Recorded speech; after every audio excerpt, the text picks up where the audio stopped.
evening as we can see WE launching themselves into the fray that is Summoner's Rift. EDG following suit as well, staying a little bit more grouped up as we get into this game for Oscar.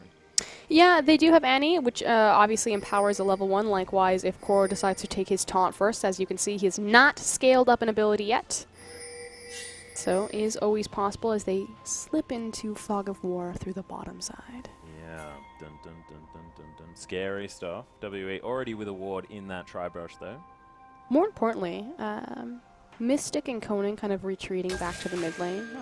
They're standing there because it's the shortest point between both bot and top, so figuring out where this 2v2 or what sort of matchup that they want, and making sure that they're just placing themselves in a safe position and a very efficient position to, again, get the lane matchup that they desire. Well, you can see already WE answering this deep vision from EDG with some deep vision of their own. Actually, wards scattered throughout the jungle here for EDG. Not going for any of the lane swap wards that you'd normally see in that lane. Yeah, I don't think it's necessarily as important for the lane swap as it is as figuring out where Spirit is going to start in his jungle. If you want to throw a wrench in WE's plans, you have to start with deep warding that guy and minimizing his impact and his influence on the map. Well, it looks like Spirit is going to be unseen as he starts on the enemy red buff. Red buffs are going to be traded here this game as Jia actually going to get first damage. Likewise, Deft making sure that he's pulling the creep wave and drawing aggro so it will start pushing against him. Helping out here as death rate aim from Jia. She is a very impressive Victor, but he's also an incredibly Legacy Ahri player. So, you know, Pawn taking this matchup against him, that's a champion that Xie understands very well. Sending a message, perhaps. Sounds like a Pawn thing to do. Certainly does. Mako with the stun ready. Getting into an aggressive position here, trying to pressure WE out of this lane. Of course, Jinx, sort of the legacy counter to Sivir. Able to take full control of the minion wave, but hold on, Spirit caught out. Yeah, Spirit's fine Pawn. That actually does a fair bit of damage here as the minions battling GA. He loses about 200 health from just those few caster creeps. Kind of an interesting poll there. Obviously not intentional. Let's talk about Jinx versus Sivir. So, like you said, Jinx, one of the few champions that can really answer the ricochet bounce and wave control that Sivir is going to offer. This lane is entirely dependent on how they're able to use Janna's shield, however, aggressively or defensively.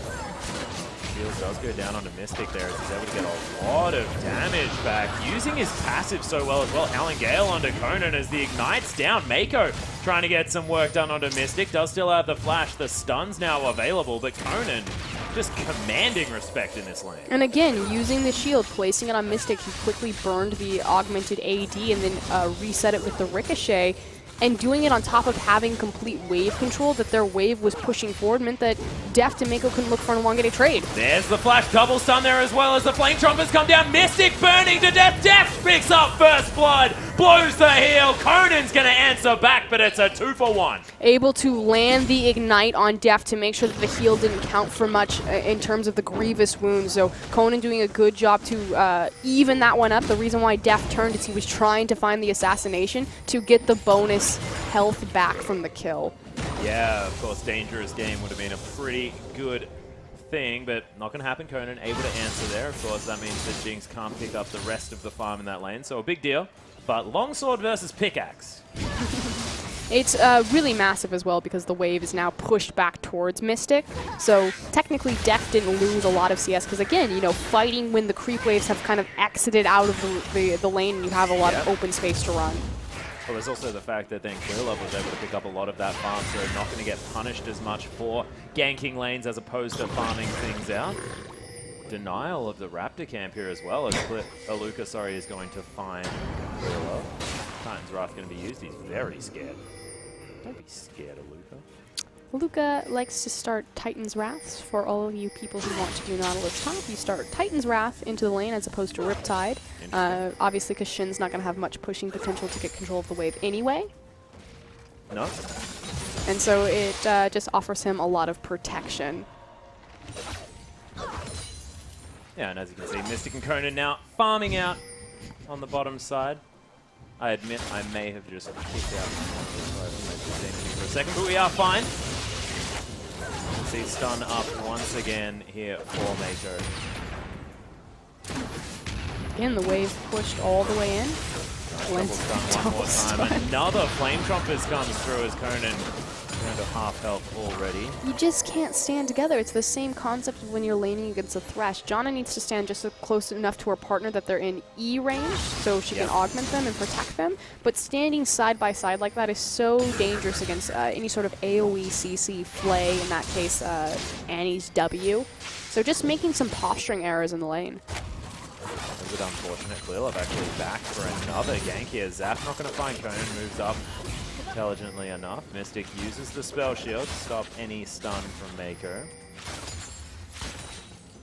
He's standing in the brush. It's actually really cute because he makes sure that WE have to remember whether or not he has that stun available. Gale is here. Mako moving very far forward. Conan as well. Not going to be able to utilize that shield next couple of seconds, but ClearLove, we'll see whether he was actually spotted out heading into this lane. Actually soaking experience as well. He might get towards that level 6 and having that explosive cast by hanging out here in this lane. We do have Spirit up above, however. Level difference, level 4 to level 5, but ClearLove not going to commit on it. Spirit actually still very, very close though. Does have level 5 now as well. I think they suspect. Mako obviously stepping forward to clear out that ward since ClearLove is in the area, knowing that he would have backup should they try to contest for that. Oh, ClearLove just doing the full rotisserie, making his way back towards this side. Of course, red buff has just respawned. ClearLove stole the first one. We'll see whether EDG are going to be able to get there in time. Pink ward is here, but EDG going to clear that one out. ClearLove has started off the red buff. Likewise, very important that Deft made sure to shove in and time that very well with the spawning of the red buff so he can walk over, whereas Mystic cannot. Well, Spirit's going to take that for free. Yeah, Spirit notices that his red buff is dead. Just easy, simple, and clean. The fact that abusing the fact that Deft and Mako have complete control over the bottom side, over those initial early kills, and ClearLove now fighting over the Raptor since Pawn has control of the mid lane right now, being shoved so far forward. Yeah, ClearLove now has his Smite off cooldown, just steals the Raptor away as well. Gets the level 6, which means that Spirit, you know, can't fight him. He doesn't have the ultimate available, so ClearLove just walks in and kind of manhandles Spirit with the advantage that his solo laners gave him. Yeah. Excuse me, his side, bottom, and mid lane. Basically his lanes. Yep. Well, ClearLove once again making his way towards the bottom side. Mystic and Conan going to try and take down some Krugs. Could be dangerous. Again, just he's free to walk in and be super aggressive because he knows even if Spirit's there, he has the ultimate and Fizz does not. His laners, both level 6. Janna, Conan doesn't have the reset available. Really abusing just a very simple power spike. Yeah, and Mystic and Conan had nothing that they could do against Mako and Deft when they hit level 6. So make a Death Rocket heading towards somewhere. Nothing. Okay. Super Mega Maybe Rocket. I think Pawn was possibly looking for an all-in. Yeah. If he had landed Missed the charm. Exactly, if he had landed the charm, and it wouldn't have assassinated anyone, but it would have given Deft a really nice assist because when Ahri wants to go in, she, you know, generally kills them. yeah, she's. Yeah. Well, Fiendish Codex is completed by this Ahri, speaking of whom. She's going to grab herself a blue buff as well. Spirit at the moment trying to take down this red buff. Koro didn't want it to happen, but not going to be able to do too much about it. Spirit is not going to be without a red buff this rotation. Spirit doing a lovely job keeping himself into the game, you know, not losing so much, but ClearLove, in all honesty, having a lot more impact. And this is kind of what we were talking about in terms of, you know, unfortunately for Spirit, he's a fantastic jungler. He has great posturing, great gank path, good angles into team fights. His team fights is amazing, but he doesn't necessarily have the best solo laners in terms of ganking and snowballing a game that direction. It's more about, you know, empowering himself, farming up, taking this hard carry style jungler like Fizz and trying to power farm through it. Come on, guys, hop on my back. Well, We do have Cinderhawks completed by both of our junglers. Mako positioning himself very aggressively, and WE, they are forced to give him this much respect because there is no way that they can respond with anything in time when the Tibbers and the Flash are both available because it's instant. You just can't react. And likewise, having full control over that brush with the pink ward and denying any sort of vision without ClearLove, you know, being known on the map, they just have to suspect that he would be into the bottom lane. Yeah, well, Mako and ClearLove maneuvering towards this pink ward. You can see Dragon not up for the next little while. It's going to be about 3 or so minutes until that one is going to be there. EDG, of course, able to lock down the first one. Now hunting down GA. Oh, there's the charm. Easy, all the deception comes through for both taps. It's really key as Ahri to hit the Q at max range, just because then it automatically guarantees the back half. Another charm, back-to-back charms. You can see Spirit took so much damage from that now. He has no resistances. Only the extra health available for this jungler. Oh, he wants the ward. Oh! Oh! You're making it sound so sad. It's It's like someone's clubbing seals. ClearLove just wandering around with his like seal club into the enemy jungle. Oh, Spirit! Oh. He's just taking so much advantage over the control, and it's just something as simple as being pushed forward in the lane, zoning Mystic and Konanov, having the experience level and the item advantages. The item advantages now, it's snowballed, but it just started with something so simple as, hey, you know, I time my wave by trying to bounce it off the tower at the same time as my bottom lane so you can slip into the enemy jungle and we can get there first. And since then, it's just compounded itself onto an item advantage, onto a CS advantage, onto a level advantage. And now it's just being abused relentlessly. So I suspect on second rotation of that red buff being up again, that ClearLove's going to do the exact same thing. Well, Spirit now looking to try and get something done. But at the moment, he just looks like a sad puppy heading towards the bottom side of the map. Wants his family. Mystic and Conan are able to give that to him, but Classic not any Pawn. kills. Yeah, Pawn waiting for the transition here of GA, who just can't walk into that area. You can never lose track of Pawn. He'll always sit in a bush and just look to murder you. And again, Spirit's like, I can't go into my jungle. There's a fox in there. Yeah. The fox in late. That'll work. So he's going to clear out another. Oh, Spirit might actually get his own red buff this time. Conan, he can see. Pawn sacrificed his minion wave control to walk into the enemy jungle. But again, if Pawn had gotten the assassination, if Shia had walked into him, Mako. free red buff. So. Yep, there's Tibbers. And Oh, he got the flash off. The flash. There's the zap, though. Tibbers still doing damage. Oh, super mega not happening. Rocket from Deft.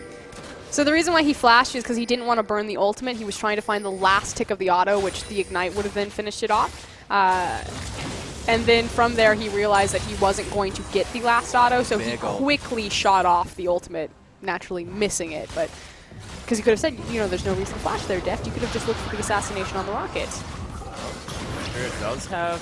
No, Number Waters is actually on board. So EDG using that minigun, able to take down the turret. 123 CS to 89. 34 CS in the lead is Deft over Mystic in this matchup. Of course, always a difficult one. Mystic really struggling here in this lane. And Infinity Edge now completed by Deft already. Interesting. I actually would have expected the Berserker's Greaves. Dragon spawning in a minute here. Again, wanting the battle stat of having the crit available versus the tower pushing build. And also Jinx able to make use of that Infinity Edge a little bit better with the fact that you're going to have more crits if you're attacking fast. And miniguns will allow you to do that. Exactly, and since he is close to level 9, it means that he almost has 5 points in his Q, which then ramps up his attack speed since the recent changes to Jinx, and that's so recent, maybe like 3 patches ago. Yeah, a few patches now. But augmenting her attack speed. Most definitely still does. Mystic augmented his build with a pickaxe there, so still going to have relative AD damage for those boomerangs and stuff like that, but not going to have any of that critical strike that Deft is now able to employ. And this has been kind of the new recent trend as we see Spirit walking into this lane. Charm not going to find the mark here, as ClearLove just going to tag Pawn in. I was saying this is going to be the recent trend that we started to see from EDG and how they've been winning their games for the kind of the last 2 to 3 weeks. It's a very, not slow, but very controlled pace, and it often ends with Deft acquiring these massive CS discrepancies between him and his partner. Yeah. As opposed to more of their skirmish roam style that made them very popular when they initially got their Korean imports in Deft and Pawn. So definitely showing still some experimentation and maturing through how they like to close out their games and really focusing specifically on dragon control. We'll see if they can continue that. Of course, Dragon is now alive again. There's the Chum the Waters. ClearLove just takes that one himself. Mystic does use the ult as the Stand United comes in, as Mako now going to use the flash. Flame Trompers in the gap. Mako going to get deleted there, but EDG now turning around. Koro finds his way in. Conan is so incredibly low. Deft stunned up there by the gravity field. I don't know how Conan was still alive. Aluka just doing Aluka things, staying alive for as long as he possibly can, but WE just without the health bars available. Aluka stunned up, taunted away. Spirit now having to deal with Deft as well, as EDG might even be able to take this in a turret. They've got a massive wave behind them, and again, Deft is level 10 past that level 9 mark, which means he has all 5 points into the minigun. He's able to ramp up his attack speed and take the free objective. Yeah, gets excited as well, runs away, will take himself a large Krug. As congratulations for taking down that turret. EDG, yeah. Not hitting any crits. He crit once over the course of like 20 seconds there. It's 40 CS in the lead, of course. I think it's diminishing returns for something if you're that far ahead. You're not allowed to roll as many crits. I think that's a complete I have said as ClearLove's going to smite away the dragon. EDG heading back to base, feeling like, you know, job well done. See, Atlas knows that I'll always catch him, so he has to... I have to bust myself. He has to take himself down. Yeah. Okay, in one fell swoop, a single team fight, EDG pick up a second-tier bottom tower, again, continuing to further their control over that side of the map. And the dragon, as well as, what, how many kills? 3? Yeah, pretty decent amount of kills. And swing a 3k gold lead almost instantaneously. It's actually trading 1-4-2, but the fact that WE just had their health bars were way too low. All had to go back, and that was enough time for EDG to pick up the tower. I actually think it could have been worse. Deft had a bit of an issue with his target priority focus there. He chased Victor a bit too long into a nice place gravitational field from Xie. Oh, but Tibbers one more time. Mystic, Eye of the Storm is down on the hunt. Back off cooldown, thankfully here for WE. Mako. Tibbers not on a massive cooldown, and now it has a friend. Hanging out with him now. Deft eating some Ricochet, but now has an Avarice Blade as well as those Berserker's Greaves. And Deft, I just have to say, sort of his back timings and what he's managed to pick up on each back has been pretty dang good as far as sort of having that sweet spot of money. That's, I was just going to say, that said, you know, with so much attention given to Deft, ClearLove ganking that side and playing to that side of the map relentlessly, as again, they then translate their bottom control into another stolen red buff. It sacrificed Koro, and in particular that top tier tower that Aluka was able to pick up. Yeah, Koro now shoved all the way into his inner turret. We'll see whether Aluka can translate that lead into something that WE can use, because he's, you know, ahead by about 3 creeps, but it's creating that sort of area of control on the map for WE that is really important. Deathray gets the double tap on a pawn as well. She was pretty good at the champion. Yeah, but Xie almost put himself in a very precarious situation. Oh, there's the charm. Speaking of which, Flame Chomper's not going to find anything. Oh, actually, he flashed the flash it out of the way that Chum the Waters doesn't get out of the boomerang, but I have a feeling he was just celebrating. Deft narrowly avoiding a big old shark. So what Xie does that's really interesting is when he's coming around this corner, why he's playing with it is because he doesn't want to put himself in that tiny little narrow corridor between the turret and the wall, because it's going to give a free charm to Pawn. So every time he comes around the corner, he's going to throw his laser to give him safety and space. Well, Death Charge onto Mako. There's the Stand United. Koro trying to make his way in here as the gravity field goes down. Stunned up is Koro, though, now gets the the taunt onto Spirit. Deathray comes in. There's the Chaos Storm as Pawn, no! Unable to pick up the kill onto Aluka. And no one dead. A lot very low, and it was an issue that Pawn missed his big killing charm blow. Doesn't quite hit that one either. first tap of that original, but this tower still going very, very low. Still creeps available as well, so EDG, despite not grabbing a pick, now able to take the turret. And again, it's just, you know, whittling everyone down low enough that they're able to siege the objective. Jake, Deft now rotating towards the top side of the map because he has a massive wave built up for them. So this should be a 1-2 swing since WE not in position at all here. Yeah, Garo just moving over. Grabbing that turret, so it will be 4 turrets to 1. This is something that EDG do really, really well, is they move Deft around as soon as he has that item spike and take everything. So now that he's got the Berserker's Greaves and the Infinity Edge, just move him into other lanes. Use that minigun at max rank and just take down turrets. No, and you're absolutely right. OMG also as a club do this very well. Uzi with Sivir, you think EDG was one of the first teams to really pull out the Sivir and start quickly rotating her around to be very structure-oriented. The question now is, you know, where do teams go from here? We do have Dragon coming up in 2 minutes, as well as kind of defending counter pushes on very weak towers, especially on the bottom side. But it's about now sieging up, setting up for Dragon and sieging up that second tier mid tower. So I suspect that we'll see EDG move into bottom side red jungle, place deep vision, pick up the Dragon, and then try to rotate a pick into the second tier mid tower. If it's a maybe sizable pick, they could even translate it to Baron. We'll see whether they can. So EDG have been known as the let's do Baron whenever we can guys team. Of course, have been moving away from that just a little bit. There is. I'm not sure whether it's a big one. LD TWC G. Gotta work on that. Yeah, not sure whether it really fits into a word. As yet, Dragon going to be up in a minute. WE, though, have got a push going on in this mid lane.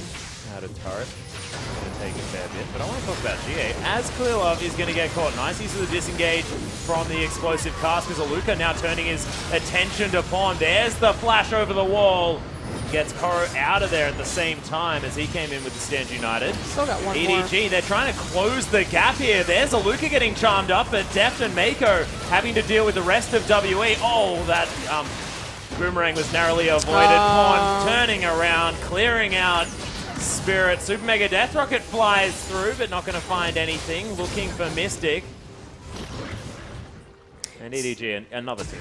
Yeah, Spirit just way too overzealous, trying to go deep. Aluka, caught out of position, is able to weasel his way out of it. Wow, okay, so remember that acronym that we were talking about? The jungler goes down. No vision available this here is for so WE. risky. Yeah, Aluka down to half health as well. Does have the Eye of the Storm as well as the Titan's Wrath. Gets a ward in that pit, but you can see this is going down incredibly low. Mako now on defensive duty. And WE just give it up. They are going to take the outer turret in the middle. A 23-minute Baron off of a single jungler pick. Spirit just going way too deep behind the second tier tower is a huge swing of power for EDG. That said, the thing that I want to touch on is when WE first 2-0'd EDG. Again, yes, Bainey was their mid laner, but it was off of a single team fight. EDG had gotten a very early Baron. I think they actually had 2 Barons in the game that they eventually lost. So, you know what? I believe WE. Dun, dun, dun. Keep your dreams alive. That is true, and they do have Arile's Crystal Scepter first Victor, which I think is very cool. That's one word for it. Yeah, I think that's pretty cool. I think that item is incredibly strong at the moment. But Inner Turret falls down in the mid lane, and WE caught with their pants down one more time. Koro continues to pressure this top wave. The rest of EDG file in, and Mystic freezing the bottom wave when they lose everything on the map. But the Baron buff just means that EDG can't be stopped. And specifically with this Jinx as far ahead of the clock as she is as well, having the completed Static Shiv. And I love Static Shiv on Jinx versus the Phantom Dancer just because the Static Shiv proc empowers her passive Get Excited so much better than pretty much any other AD carry. Because if you're orb walking in between your Get Excited, you get it twice as fast, pretty much. Yeah. Run through and zap people more often. Man, remember when I said that they were going to set up to siege the second tier tower and then, you know, place their vision behind Dragon, and if they got a sizable pick, they would do Dragon, rotate tower, or even look at Baron? Yeah. Oh, man. You're good at this. Wow. Just Who had to would've thought? take a moment to... Just like the proof, didn't you, Ross? Finally, it's been proven I'm good at my job. You just gotta trust, girl. I had faith. Job security. Feeling good. Well, Deft and Pawn now pushing up this bottom wave. Looks like that's going to be the way in here for EDG. Zap going to go wide. Conan going to survive that one for now. As Teleport comes in, Koro wants to make his presence known, and EDG, they're just tanking everything up. Tower is going to fall down. Chum the Waters onto ClearLove, but he's not going to die. The rest of EDG making their way in. Look at the burst damage! And everyone's dying. Pawn makes his way around. Aluka dealing with the massive damage that's coming out of Deft, and Conan now the last man standing. They do have a sizable wave behind them. This will surely mean the game again. Level 14 Jinx has all 5 points into that queue, and just look at Deft ripping through these towers. Completely different story from the first time WE faced EDG this split. Oh, most definitely. Deft gets onto the fountain as well. Celebratory death at the end of the game. EDG with a gigantic